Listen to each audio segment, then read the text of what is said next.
Hi everyone, it's Kathie. Thanks so much for joining me. Today I have something different. I'll be featuring the November 2019 Paper Pumpkin Kit alternatives. And this is the one video I was mentioning a while back, a few times actually, that I wasn't going to give up on it, even though it is from November. I created 10 cards and I really did, or I really wanted to still share it with you guys. Anyway, before I begin, just forgive me. I'll be saying a lot of anyway, a lot of so's, and I'll be clearing my throat. Today I seem to have a little more extra phlegm, if you will, or frog in my throat. So I'll be clearing that a lot. So yeah, and I'll try not to, and I won't be doing a lot of editing, let's put it that way, because I just want to get this thing done and over with and share it with you guys. And then move on to the new Paper Pumpkin, right? Okay, so as you can see, I have used one of the tags that came in the kit and just kind of cut a curve. And then I'm using the top part of that, and you'll see in a moment what I'm doing with that. It is going to be a base for the snow globe. I guess that's what I'm gonna call it today. Yeah, snow globe. And just doing a little bit of shading so that it gives it just a little bit of depth. And I believe that is Balmy Blue. I did do some, actually, no, I don't think I really stamped the dots because it was part of the image. So that's kind of what inspired me to create this. And then those holly leaves, I decided to use the back side of those. I just kind of cut them and then created just some itty bitty trunks for trees. And then the little bits of holly and the, what do you call those, sprig things, just sticking that in the center of the base of the snow globe. And of course, a little small snowflake. And I do stamp some dots, I guess, with the little stamp that came in the kit, just to add a little bit of fine detail. But it did kind of, now that I'm looking at the card now from like November, there's like nothing left. And then with the white pigment ink marker or pen, I drew some rough lines there just to give it that glare from the glass. And then with the snow, the little snowflake stamp, I was thinking about just doing it at the top, but then I decided, I'll just stamp it all over because it's not going to hurt it. And I think either way it will look fine. So stamped like a crazy and then filled some spots here and there. And then I just put the snow globe in the center there for reference. And I'm going to white emboss a sentiment. And I'm pretty sure this came in the kit. I just put it on my acrylic block and shaped it so that it kind of curves over top of the globe. And then we'll just white heat emboss it. And after I did this part, I forgot to clean up any stragglers. So I'll just use my little pointy, I don't know what you call this thing, clippers, and just scratched off whatever I didn't want. And then this piece is raised with some dimensionals. And then I just added a few of the sequins that came in the kit. And do note the little mat that I'm using. It actually comes in handy. It's not too giant and it's not too small. I bought actually a couple of them because I thought it might work out pretty good for, let's say, shading your cards in, with sponge dauber. And then I can just quickly wipe it off without having to use the one that I was using, the black spongy thing. And then I had the Ranger mat over top, which there's no doubt they work awesomely.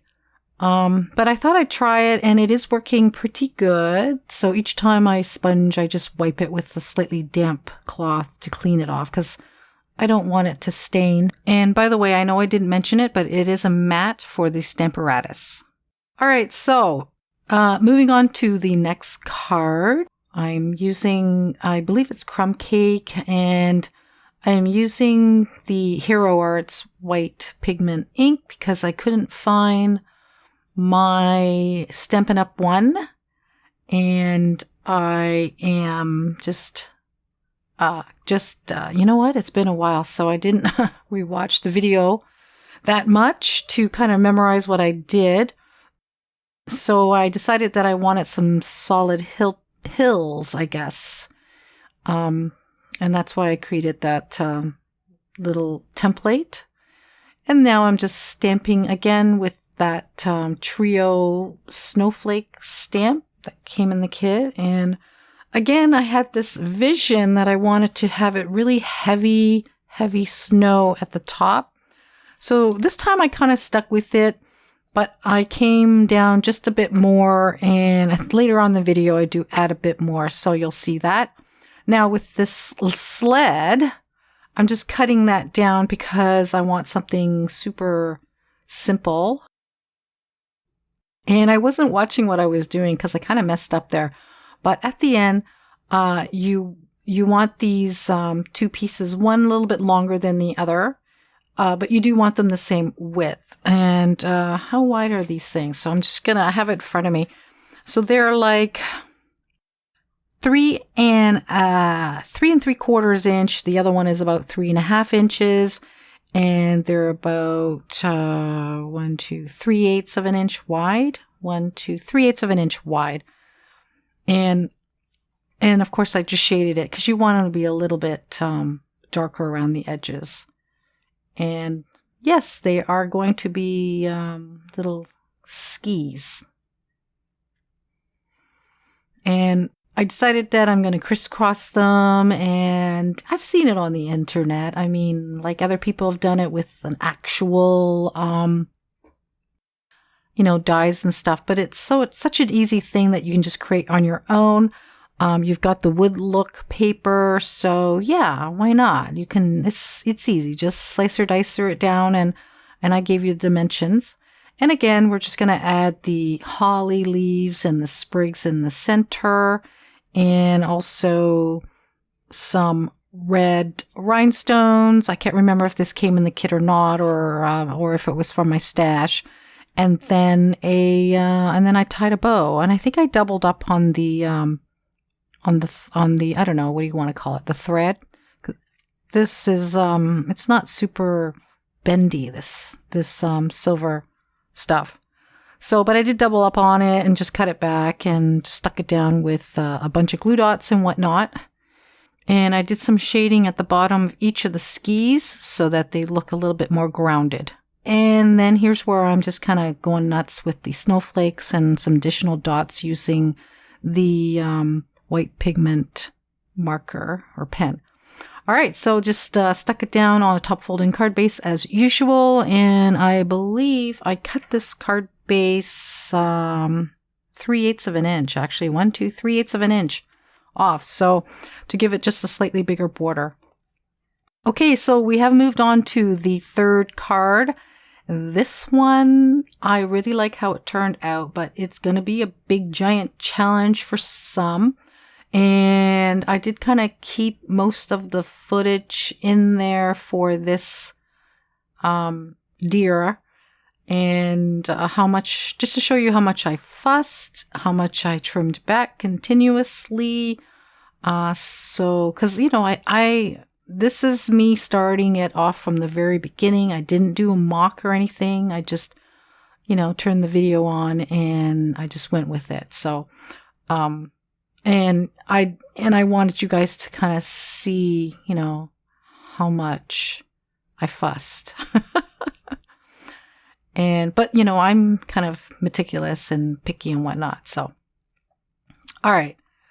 Of course. And so now you can see what I'm doing. I'm changing the orientation of this deer. Instead of the way it came, I'm kind of doing a frontal side view of this deer. And I didn't know if it was going to turn out, but I could kind of vision it in my head. And I was pretty sure it would work. I did not go with a fourth leg at the back because it would just kind of make it look a little busy. And I really didn't think it was required at this stage. And yeah, so I think it turned out. I like it. And so I'm just kind of checking it out. And then I decided to kind of add a little bit of color or detail just to see if I'm in the right track. And making sure I'm going in the right direction when kind of showing off the limbs, I guess. Because I know I laid it down on pencil and then I kind of went a little bit in another direction with it. So, and I think I went the right way.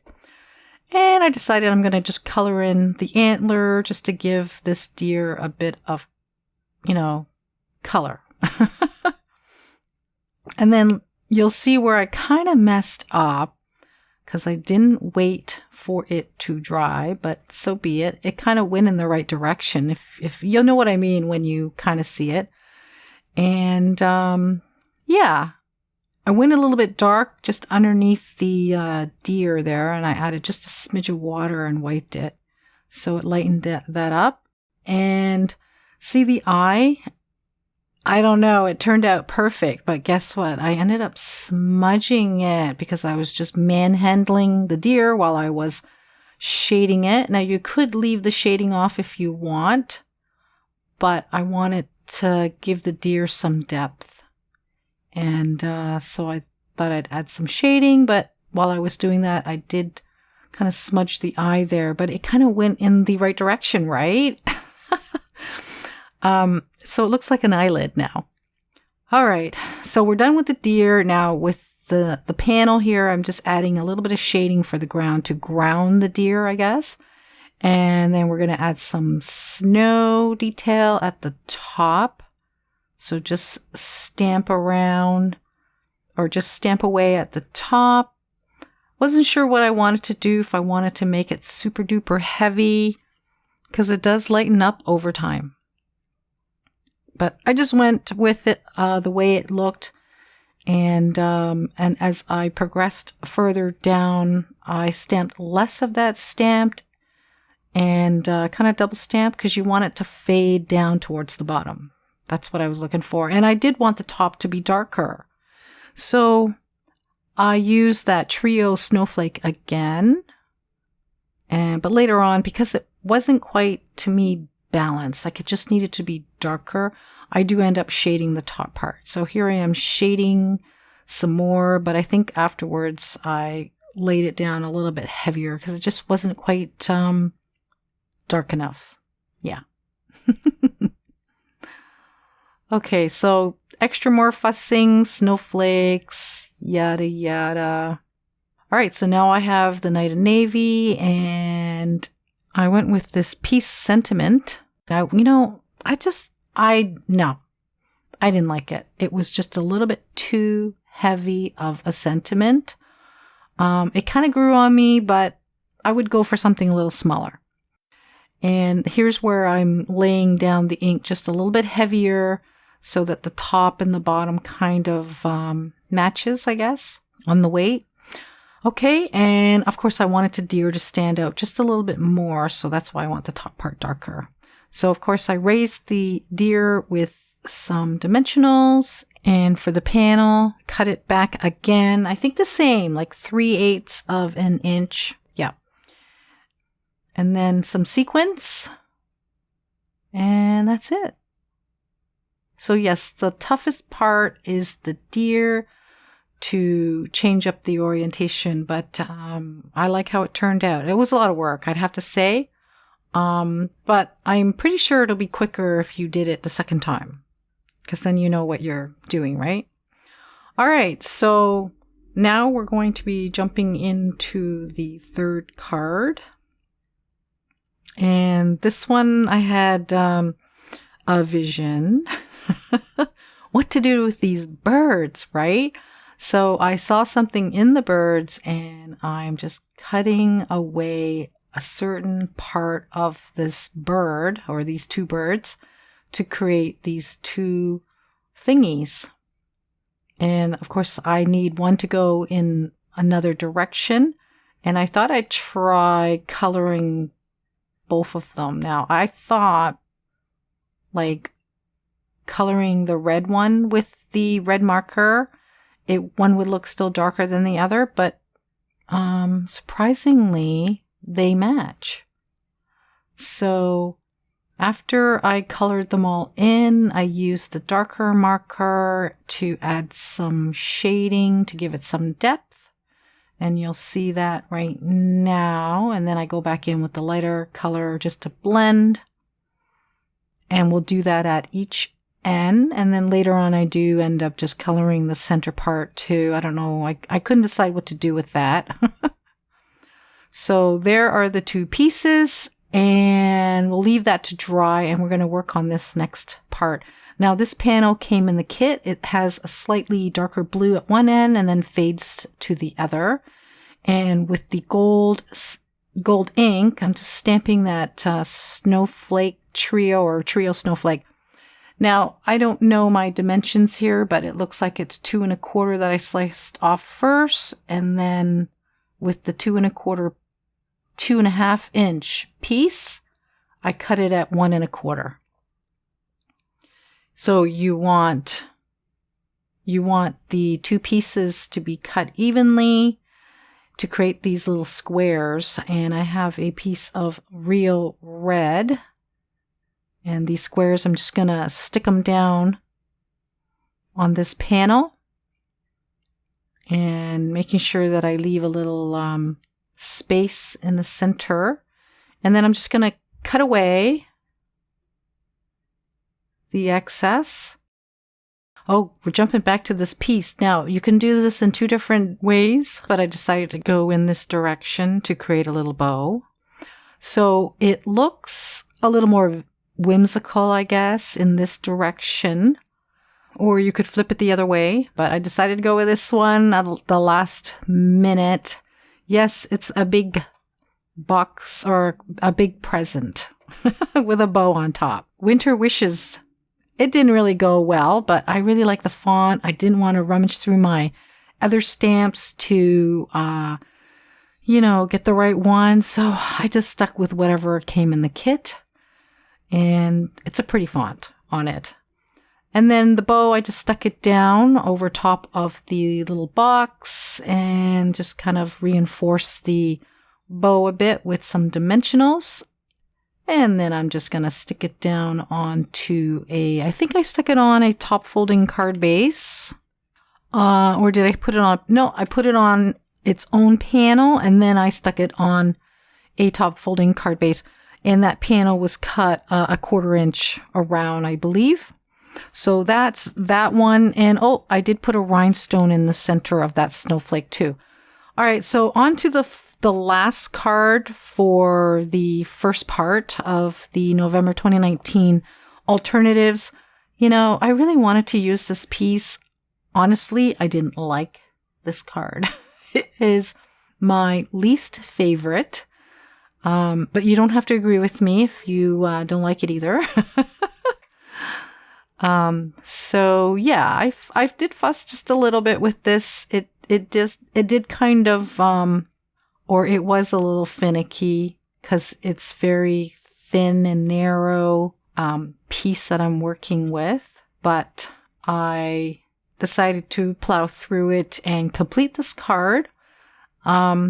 So yeah, I just wanted to kind of continue on with the shape. And just kind of trimmed back just to, shape it up. And then what did I decide to do next? I decided to color in this piece, not leaving it white. So I colored it in, kind of went a little overboard or actually you'll know what I mean. Because later on, I can't remember when I do this part, but I should have just left it at this color instead of fussing some more with it. But anyway, you're going to lay down the yellow. And then what do I do with this? I can't remember the next part.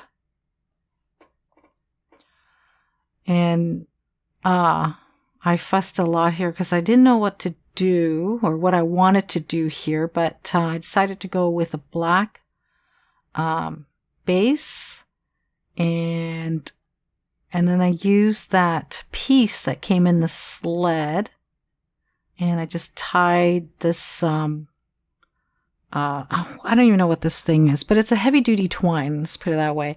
So yeah, see how it didn't really want to stay, it wanted to stay curved, so I ended up cutting the top, and then it drove me mental because there wasn't a lot of space there. I had to really stick a lot of glue on it just so that it didn't slip out and whatnot. And then of course you need to make sure it's even. Yeah, that's the other thing. So glued down this yellow border thingy that I created, and then there's the bird swing thing. Okay, that's what it is. It's a bird swing. All right, that thing was driving me mental, so I put a little piece of tape at the top, and then I stuck it down, and then I fussed with the holly leaves and the sprigs, and I did stamp out a holly leafy thingy and with granny apple green, and just fussy cut it out because I wanted something that's more on the yellow, lighter green than the ones that came in the kit. All right, so now I'm just overdoing it. You're going to see in a second. Yeah, I just didn't know what to do with this. I did this part. I stamped out the sentiment, and I don't know what happened there, but obviously I had some sort of lint on my stamp. So easily fixed, just color it in with the Stampin' Right marker just to get it all nice and even. I did stick down that red thing that came in the kit because it kind of fits in there. So I just flipped it over the other way. So I have this little red decorative thingy at the back of this sentiment. And then I raised the sentiment. And here's where I stamped another holly leafy thingy. And just fussy cut it out and, stuck it down. One on the bottom, one on the little swingy thing.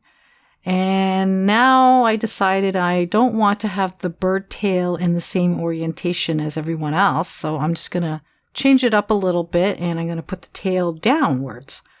So just showing you that you want it to kind of go straight down, and then I stuck a piece of tape on it. And if you look kind of hard, you probably might see it. Now, instead of leaving it white, I decided I'm just going to color it and give it that, I don't know, those, you know how budgies are really pretty in color? So I went with a blue, which is the balmy blue, and also my favorite granny apple green. So that, and what else did I do? Oh no, that's all I did. And I did color the beak in, and then I did darken up some of the areas for darker shadow so that the little birdie pops a little bit here and there. So there's the beak part. And I didn't need to color anything black anywhere because it's on black cardstock. So it kind of gives that little bit of an illusion. I just put it just above the swing. And then I stuck back my little rhinestone sequence thingy on the end there. And then here's where I went a little crazy. I brought out the Stampin' Right marker to color it even darker. I don't know why I did that, but I did. And that's it. Oh, and I did stick the panel on a red, I think it was a cherry cobbler panel. And that's that. So, yeah, I was going to scrap it, but I decided I'll just share it anyway. Well, I hope you enjoyed the alternative cards for the November 2019 Paper Pumpkin Kit. Stick around for part 2 for the last 5. Take care, everyone.